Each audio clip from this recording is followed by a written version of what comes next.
Hola a todos, hoy vamos a hablar de los conceptos de sustrato, superestrato y abstracto.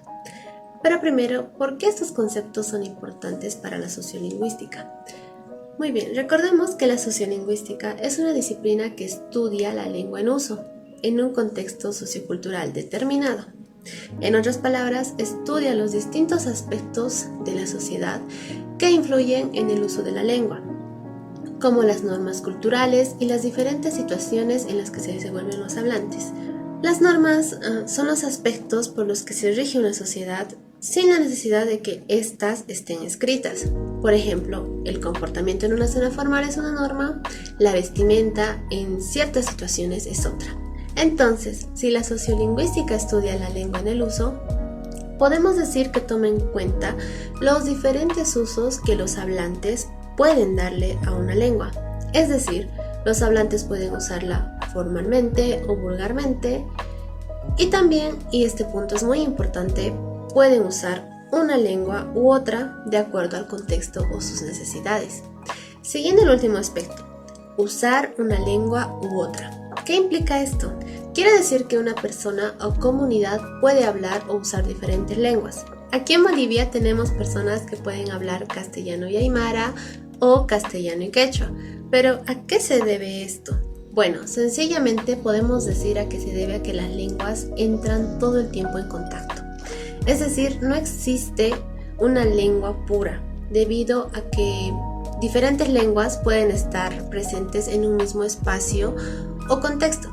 Por ejemplo, yo hablo castellano. Sin embargo, debido al contacto que tuve, tengo cierta influencia del quechua. En ese sentido, es que podemos hablar de los conceptos de sustrato, superestrato y abstrato, porque estos conceptos tienen relevancia al hablar del contacto de lenguas y las consecuencias que dicho contacto puede tener.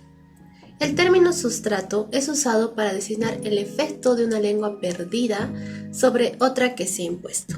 Es decir, se refiere al abandono de una lengua propia para adoptar otra. Dicho de otro modo, se sustituye la lengua. Por otro lado, el concepto superestrato se refiere al hecho de que una lengua conquistadora o una lengua extraña o extranjera no llega a sustituir a la lengua conquistada o a la lengua propia, pero influye en ella y traspasa rasgos lingüísticos. Finalmente, el término abstrato hace referencia al efecto recíproco entre dos lenguas o a la influencia que ejercen entre sí. Ahora, para entender mejor, ejemplificaremos estos tres conceptos tomando en cuenta el castellano y el quechua. El sustrato ocurre cuando la lengua quechua es abandonada por personas que deberían hablar la lengua, es decir, personas con padres quechua hablantes o que tienen contacto continuo con la lengua. Sin embargo, la abandonaron por completo por diversos factores para adoptar el castellano. En el segundo caso, superestrato, podemos mencionar el caso en el que el castellano influye a personas quechua hablantes. Estas personas terminan hablando o adoptando el denominado quechuañol.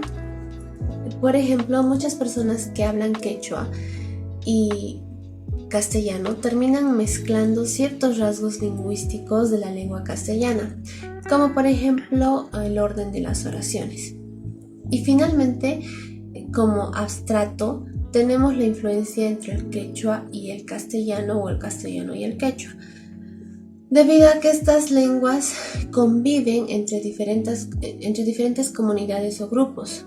Por ejemplo, términos como guagua, jamuy o yahua y otras frases tienen lugar en el uso del castellano, el cual se ve influenciado por el quechua. Y también el quechua es influenciado por el castellano. Por ejemplo, si yo digo mama riporga gaina, la oración está bien. Sin embargo, en la lengua quechua lo correcto sería mama gaina riporga, por lo que la estructura gramatical del quechua se ve influenciado por el castellano. Estas son las definiciones de sustrato, superestrato y abstrato, además de algunos conceptos que nos ayudarán a comprender mejor la sociolingüística. Hasta otra oportunidad.